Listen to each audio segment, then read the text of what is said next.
Halo Sobat Mingko, kembali lagi di channel Inseko Mesin CNC. Untuk kali ini kita akan melakukan unboxing. Ini satu set laser head, tipenya BM110. Coba kita buka dulu aja.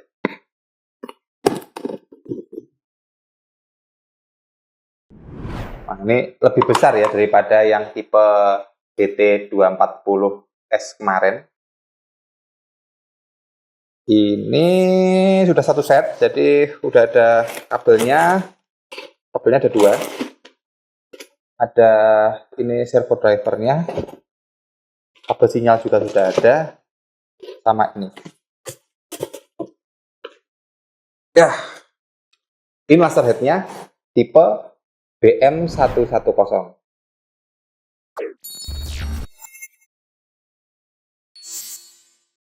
Untuk yang tipe autofocus seperti ini, memang karena kontrol fokusnya dari software, makanya terus ada kabel-kabel seperti ini. Dua kabel ini, yang pertama ini kabel motornya, kemudian sama kabel untuk encodernya atau untuk sensor-sensornya. Dan ini untuk servo drivernya ya. Kita singkirkan dulu, untuk part-part yang lain kita akan fokus di laser headnya. Wow. Nah, ini masih baru ya, ini masih tertutup rapi. Kita keluarkan dulu. Nah, ini bentuknya seperti ini. Untuk ukuran sebenarnya aslinya hampir sama seperti tipe 240S kemarin, ya sama aja, ada VGA-nya, ada untuk jalur kolimasi, ada fokus window, ada protective lens, ada ini. Cuma kita ketambahan satu set pengendalinya, yaitu sistem servonya di dalam sini, di depan sini. Nah, karena sudah ada sistem servo di dalam sini, jadi ini punya kelebihan dibanding yang versi manual, yaitu untuk fokusnya kita udah nggak perlu muntir-muntir lagi, nggak perlu diputar-putar manual lagi, karena sudah dikontrol dari software. Jadi ketika kita masukin parameter, di situ ada parameter fokus, itu langsung angkanya itu kita masukkan ke dalam parameter aja. Nanti langsung ini servonya yang mengeksekusi. Jadi operator sudah nggak perlu muter-muter lagi. Kelebihannya apa? Kelebihannya nanti pertama menghemat waktu ya. Yang kedua itu meminimalisir kesalahan di operator. Jadi kalau operator kadang kan manusia ada lupanya ya. Disuruh di parameternya fokusnya +3 gitu. Dia nggak ngubah, lupaan. Akhirnya apa? Hasil pemotongannya jelek. Beda sama yang sudah autofocus seperti ini, karena fokusnya ada di parameter. Jadi ketika parameter ditentukan segini, ini udah pasti berubah. Jadi hasilnya sudah pasti sesuai sama yang diinginkan. Nah, untuk komponennya sama. Ini ada konektor untuk ke laser, namanya QBH konektor. Ini kalau bisa nggak dibuka-buka, soalnya ini rawan terhadap debu. Ada juga jalur untuk pendingin. Ini jalur untuk kayak chiller ya. Jadi karena laser head ini langsung bertemu sama sinar laser, pasti dia akan terjadi suhu panas. Nah, panas itu nanti akan dibuang melalui pendingin di sini, biar laser headnya ini awet, nggak cepat rusak. Kemudian untuk pengaturan kolimator itu juga masih ada, tapi ini agak sembunyi. Ini di belakangnya komponen kontrolnya. Nah, di sini ada X dan Y-nya. Tetap ada. Bedanya kalau kemarin nggak ada ini, sekarang ada ini. Ini sistem servonya. Jadi ini ada dua buah kabel, dua buah konektor.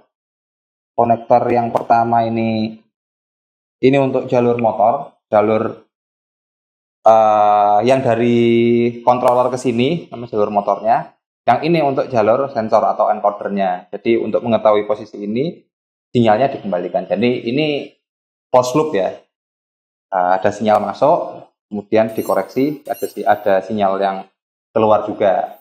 Jadi kemungkinan ini untuk meleset itu kecil sekali karena ini udah pakai sistem closed loop. Untuk fokus window-nya sama. Ini jendela fokusnya. Ini juga sama, ini dari minus 15 sampai plus 100 untuk nilai fokusnya. Ini bisa digunakan untuk mengkoreksi apakah beneran fokus yang terjadi di sini sama sesuai dengan yang di parameter di komputernya.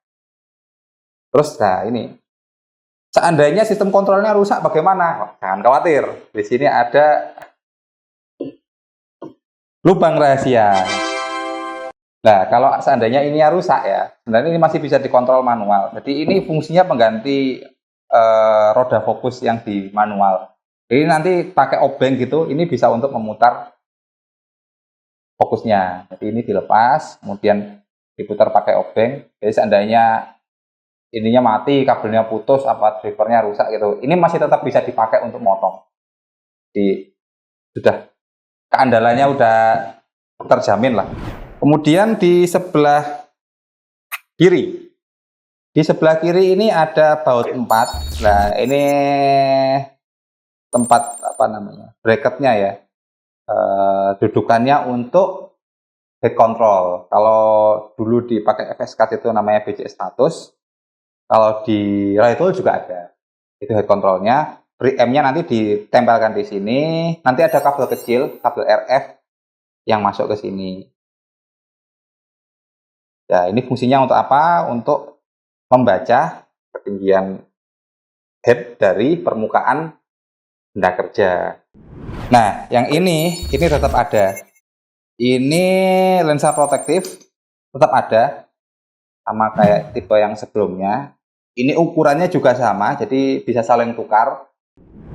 Ini udah habis pakai, jadi kalau udah mulai bercak harus segera diganti biar lasernya awet. Ini sama, ukuran, diameter, ketebalan sama semua.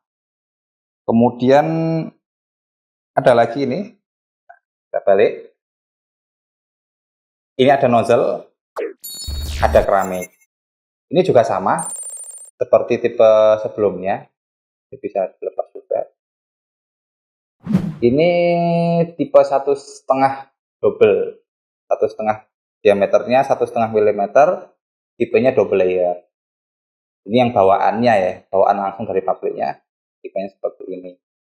Kemudian ada juga keramiknya, ini isolatornya untuk mengisolasi listrik dari sini. Ini kan jalurnya sensor, mengisolasi dari seluruh bodinya. Ini juga bisa dilepas. Dan ini juga consumable. Ini sebenarnya awet kalau untuk keramik ini. Gak awetnya itu kalau ada insiden. Jadi kalau ada tabrakan, ini pasti pecah duluan. Nah ini sangat awet. Gak perlu sering-sering diganti. Oke, kita kembali pasang. Jangan lupa untuk memasang-masang posisi di sini. Jangan pakai alat ya guys ya. Harus pakai tangan aja. Soalnya kalau alat nanti ada kemungkinan terlalu kencang sampai akhirnya ambrol. Cukup dikencangkan pakai tangan saja. Ini udah cukup kencang. Dan perlu dicek tiap hari, harus dicek kebersihannya untuk mobilnya ini. Oh iya, ada lagi yang ketinggalan. Nah, selain jalur air pendingin, ada lagi jalur angin. Ini untuk gas asisnya, jadi untuk membantu mendorong lelehan metal. Jadi kan cara kerjanya laser kan dia memanaskan logam menggunakan laser. Kalau udah panas, biar dia terpotong, dia disemburkan pakai angin. Tapi itu dua proses itu berlangsung berbarengan, jadi pasti tembus semua tersebut. Anginnya disebul. Nah, itu tadi kita udah bahas per komponennya. Sebenarnya ini sama seperti tipe yang BT240S manual. Bedanya hanya di pengaturan fokus. Tapi ya gitu, karena fokusnya udah otomatis pengerjaannya lebih cepat, hasilnya lebih presisi, dan meminimalisir human error. Nah, untuk harganya bagaimana? Daripada yang dulu, ya ini ada perubahan harga. Sekarang jadi lebih murah. Meskipun kita upgrade spek menggunakan autofocus seperti ini, untuk harga sekarang tipe 1500 watt hanya 199 juta saja. Udah dapat mesin yang bagus, autofocus, after sales-nya terjamin.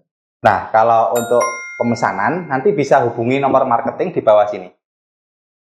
Harganya hanya 199 juta, udah dapat full set mesin, udah siap pakai.